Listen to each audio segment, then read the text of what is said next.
got the right order. And now we know our ZYXs. Next time we will go. Well, that's a different alphabet song. Play in today's all-day learning program is the critical vehicle for learning. This paradigm shift is well researched and frames the newly introduced full-day early learning kindergarten program 2010. We believe in giving the power back to the children in our classroom. We really believe that they're not just mucking around, they're discovering. They're like little scientists, always figuring things out in the classroom and really consolidating their own learning on a regular basis. We really feel it's our role to extend their learning and to provide things within the classroom that are flexible so they can engage in different activities. They're also okay with us coming in and playing with them and engaging with them in their activities, and we're finding we can really expand on their learning. Beware of children at play. Play nourishes every aspect of children's development. It forms the foundation of intellectual, social, physical, and emotional skills necessary for success in school and in life. As the Canadian Council on Learning says, play paves the way for learning. Why is play so powerful that the United Nations has recognized it as a specific right for all children? In 2008, Peter Smith and Anthony Pellegrini described the 4 keys which unlock the value of play. When the activity is developmentally appropriate to the experiences, interests, and learning needs of the child, play will be done for its own sake. The structure of the activity is based on the program expectations and is organized by the educators but also holds the interest of the students. The process as it is happening is more important than the product or the end result. Multiple experiences generate deeper thinking, inquiry drives more complex action, and communication puts words to play. Learning is ongoing as young children play to create new combinations, to develop new roles, and to try new actions. Children are engaged, often smiling and laughing, sometimes totally focused, and talking during and after their play. Play is important for fostering social competence and confidence, as well as for self-regulation or children's ability to manage their own behavior and emotions. Language is the tool used to share their thinking, and questions play a key role in communicating. The child may use different kinds of questions during play. Statements with a rising intonation, I want truck, where, what, and who questions, why questions, when and how questions, or they may have no question-forming skills. We certainly ask questions on a regular basis, but we also see them trying to seek their own answers because they are knowing that they're comfortable in the classroom and they can make their own discoveries on a regular basis there. So they are, and they're asking each other a lot of questions too and trying to come up with their answers together.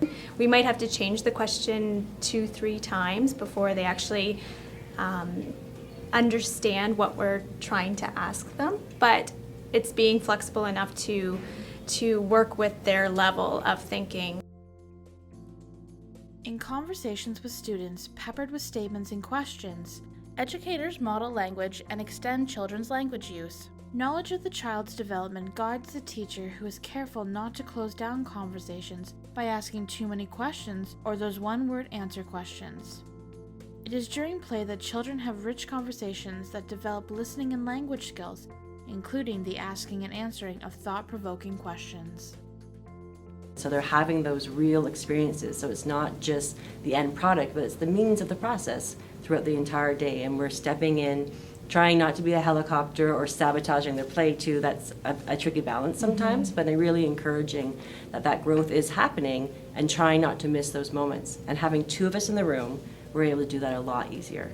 The selection of materials must be thoughtful and offer opportunities for the child to compare, predict, hypothesize, create generalizations, and to be challenged but not overwhelmed. The zone for learning is the growing edge in which children can absorb challenge and balance risk with the chance of success.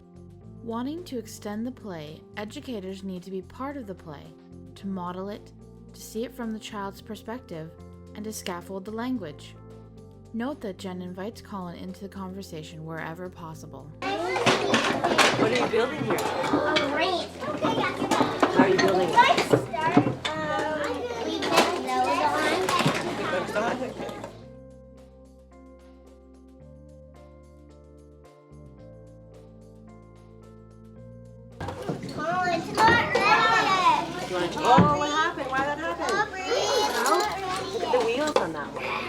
different about those wheels and the wheels on Colin's?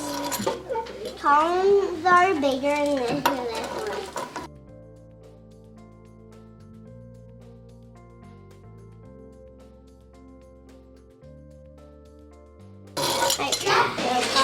Colin, I wonder what would happen if you built this higher. What would happen?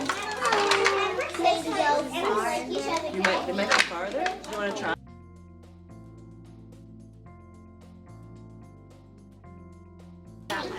What happened?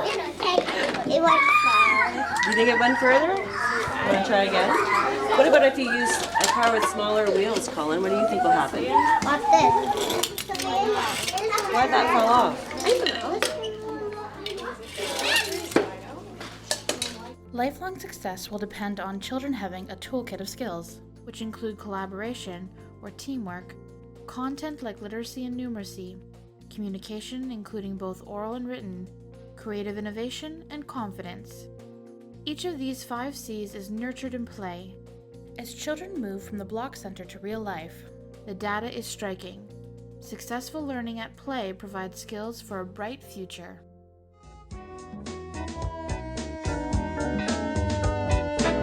A, B, C, D, E, F, G, H, I, J, K, L, M, N, O, P, Q, R, S, T, U, V, W, X, Y,